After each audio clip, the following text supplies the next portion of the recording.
Hello मैत्रिणींनो, आपल्या सर्वांची आवडती मालिका वचन दिले तू मला या मालिकेच्या आजच्या शुक्रवार 19 डिसेंबरच्या एपिसोडमध्ये एक खूप जबरदस्त ट्विस्ट आलाय. एक नाही तर एकानंतर एक अनेक ट्विस्ट आले.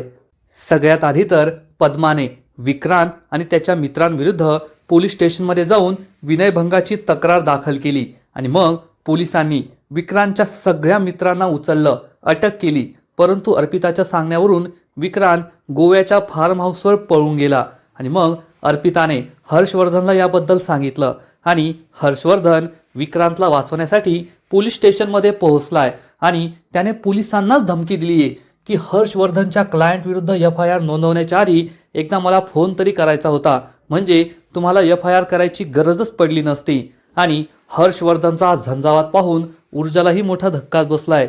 पण त्याच्यापेक्षा मोठा ट्विस्ट म्हणजे ऊर्जाची आई पूर्वा आणि हर्षवर्धन हे दोघे एकमेकांना ओळखतात.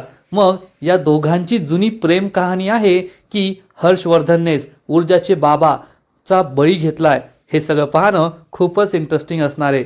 तर मैत्रिणींनो, पण हे सगळं घडलं तरी कसं हे जाणून घेण्यासाठी हा व्हिडिओ शेवटपर्यंत नक्की पहा.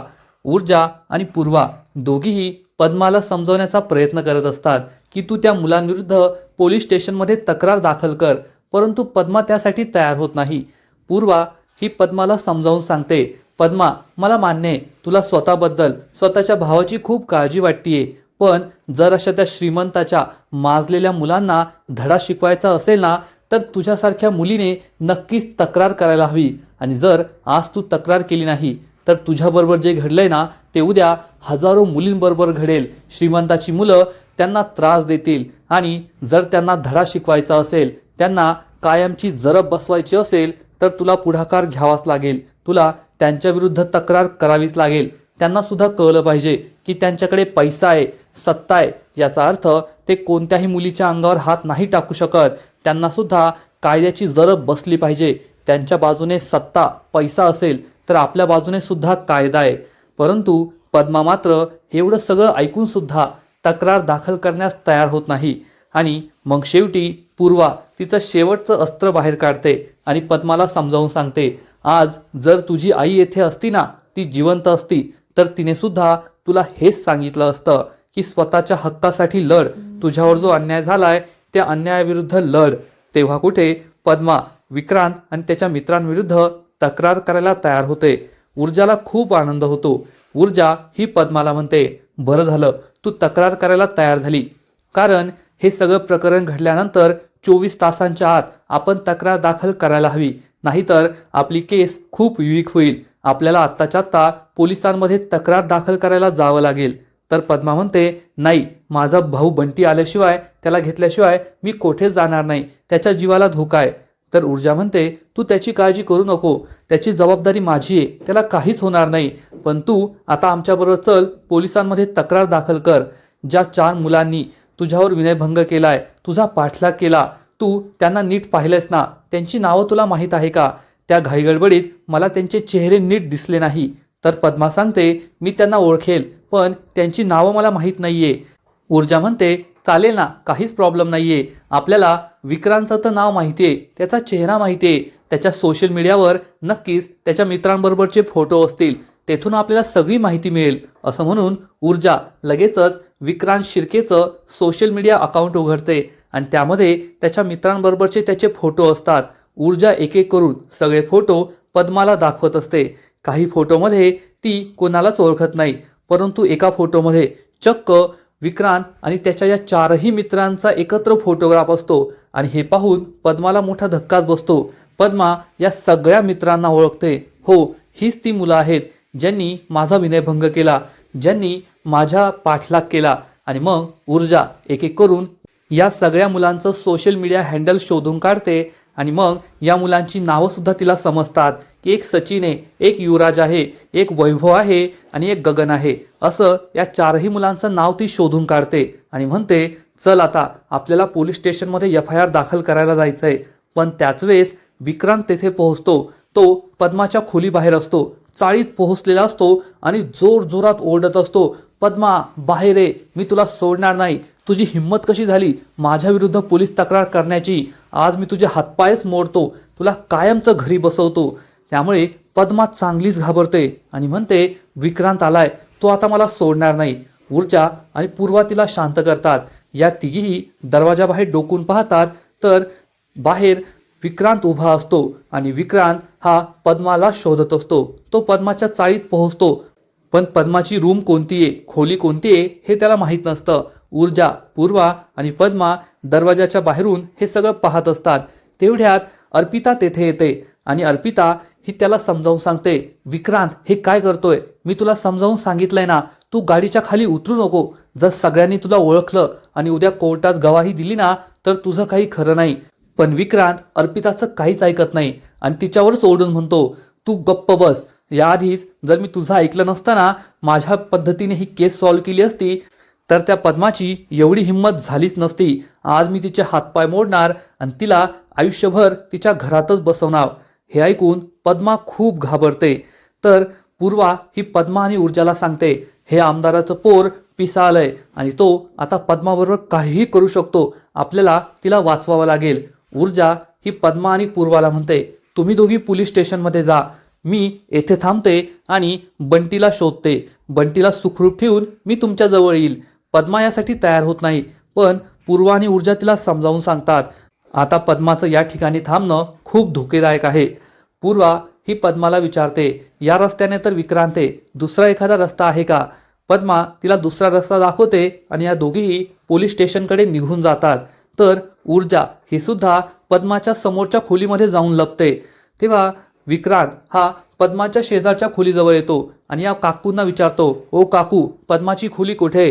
काकू सांगते, ही बाजूचीच खोली आहे.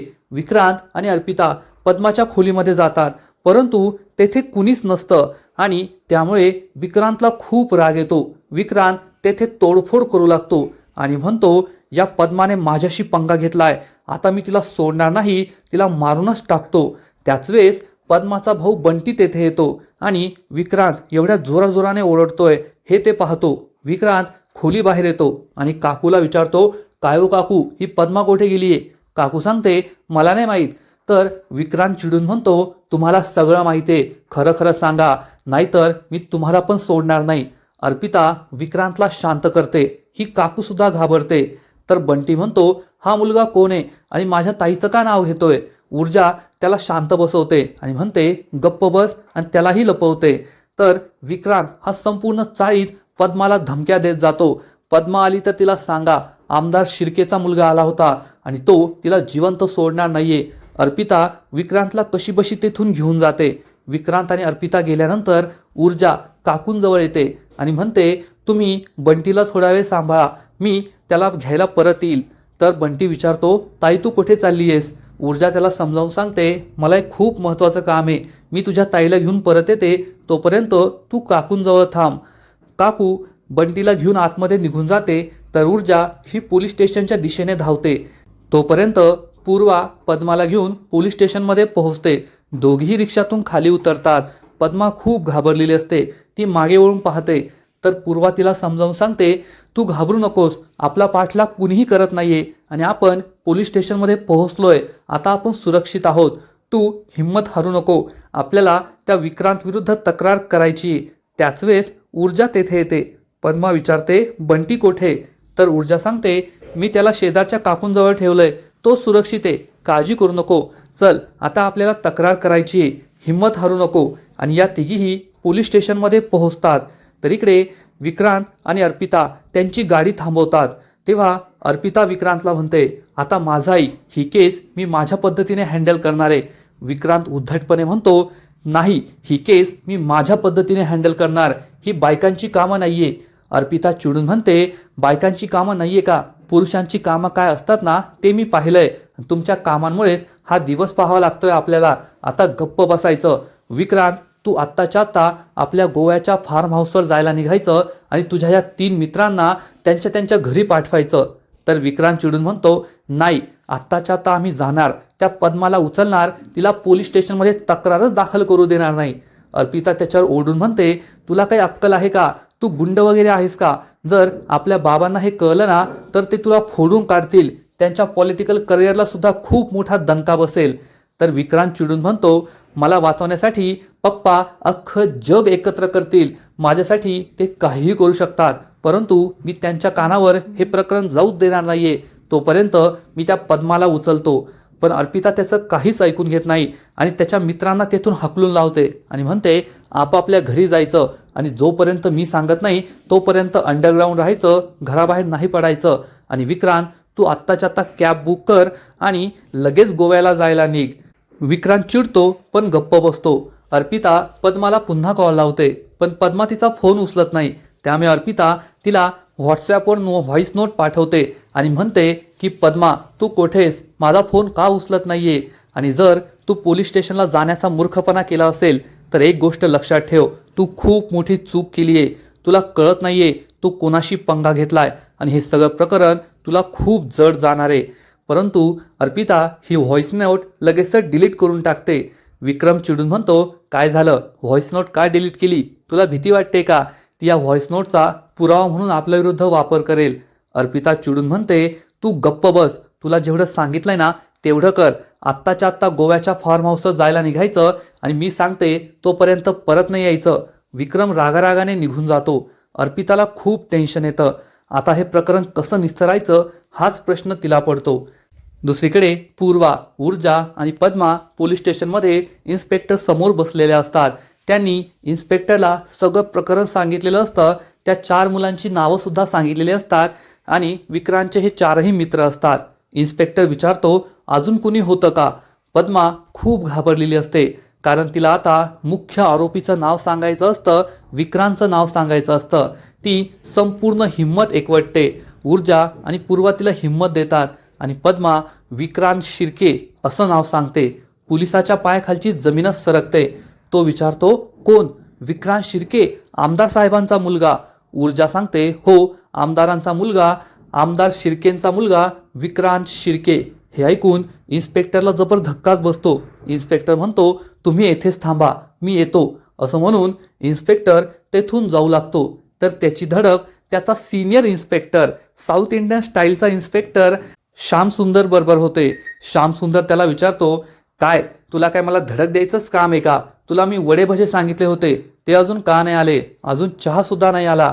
तर हा इन्स्पेक्टर श्याम सुंदरला सांगतो की खूप मोठी केस आली आहे आणि तो श्याम सुंदरच्या कानामध्ये झालेला सगळा प्रकार सांगतो की ही मुलगी आमदार शिर्केच्या मुलांविरुद्ध चक्क विनयभंगाची केस दाखल करायला आली आहे. हे ऐकून श्याम सुंदरला तर आनंदाचाच धक्का बसतो आणि तो या इन्स्पेक्टरला सांगतो, प्रत्येक पोलिसाच्या नशिबात अशी एक केस येते ज्यामुळे त्याची प्रगती होते.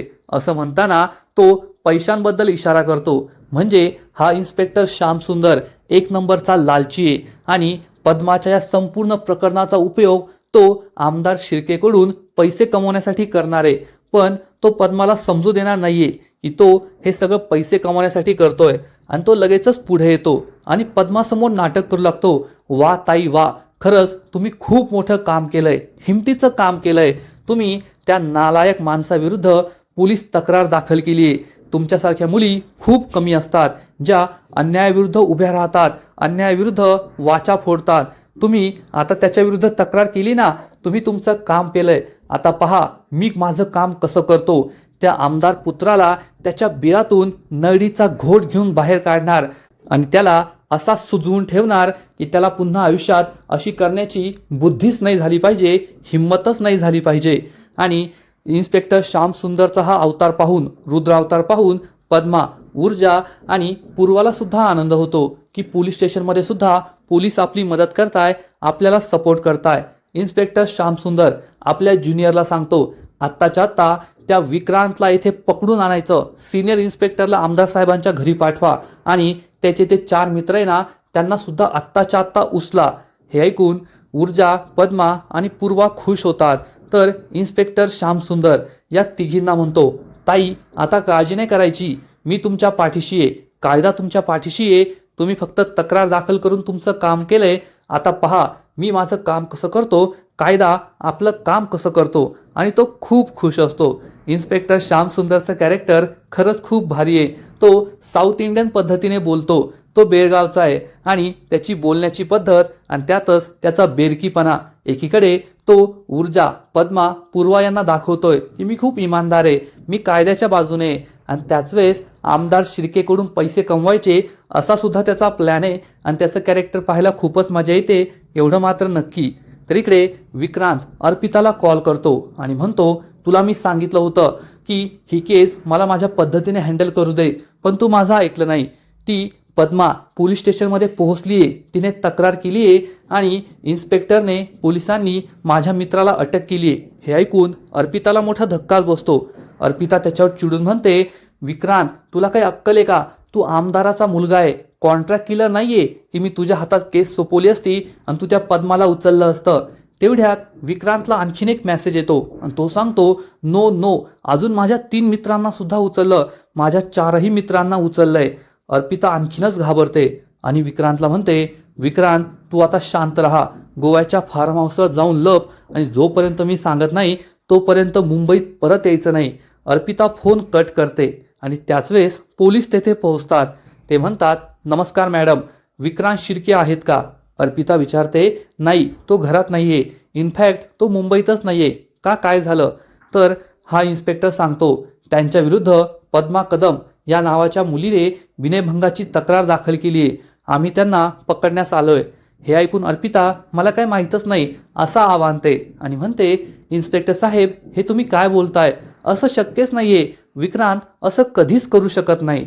तर इन्स्पेक्टर म्हणतो, आमच्याकडे तक्रार दाखल झाली आहे, आम्हाला त्यांना अटक करावीच लागेल. जर ते घरात नाहीये तर त्यांना सांगा की लवकरात लवकर पोलीस स्टेशनमध्ये हजर व्हा. आमच्याकडून आमदार साहेबांना कोणताच त्रास होणार नाही. पण विक्रांत साहेब लवकरात लवकर पोलीस स्टेशनमध्ये हजर झाले तर ठीक आहे, नाहीतर आम्ही त्यांना शोधून काढूच, असं म्हणून इन्स्पेक्टर तेथून निघून जातो. अर्पिताला खूप टेन्शन येतं. आता काय करायचं हा प्रश्न तिला पडतो आणि ती विचार करते, आता फक्त मला एकच माणूस या प्रकरणातून वाचू शकतो आणि तो म्हणजे हर्षवर्धन जहागीरदार. आणि ती हर्षवर्धनला कॉल करते. हर्षवर्धन गाडीत येत असतो. तो विचारतो, काय झालं अर्पिता? तर अर्पिता त्याला सांगते, काका, मला तुमची हेल्प हवी आहे. एक मोठ्या लिगल गोष्टीमध्ये आम्ही अडकलोय, खूप संकटात अडकलोय. हर्षवर्धन अर्पिताला सांगतो, पॅनिक होऊ नको, काय झालंय ते मला स्पष्टपणे सांग. तर अर्पिता म्हणते, एका मुलीने विक्रांत विरुद्ध विनयभंगाची खोटी तक्रार दाखल केली आहे. हर्षवर्धनला मोठा धक्काच बसतो. तर अर्पिता सांगते, काका तुम्हाला माहिती आहे ना, आपला विक्रांत किती चांगला मुलगा आहे, तो असं करू शकत नाही, तो किती इनोसंट आहे. तर हर्षवर्धन म्हणतो, हो अर्पिता, मला माहिती आहे ना, विक्रांत माझ्यासमोर लहानचा मोठा झालाय आणि मी त्याला या प्रकरणातून वाचवणार. तो माझा होणारा जावई आहे असं म्हणून नाही, तर तो चांगला मुलगा आहे आणि त्याच्याबरोबर काहीही वाईट व्हायला नको म्हणून मी त्याला वाचवणार. आता तू मला सांगितलंय ना, मी सगळं पाहून घेतो, तू टेन्शन घेऊ नको, रिलॅक्स, असं म्हणून हर्षवर्धन फोन कट करतो. इकडे पोलिसांनी विक्रांतच्या 4ही मित्रांना पकडून पोलीस स्टेशनमध्ये आणलेलं असतं. इन्स्पेक्टर श्यामसुंदर या चौघांची सुद्धा झाडाझडती घेतो. त्यांना नाव विचारतो. एक एक करून हे 4ही लोक आपापलं नाव सांगतात.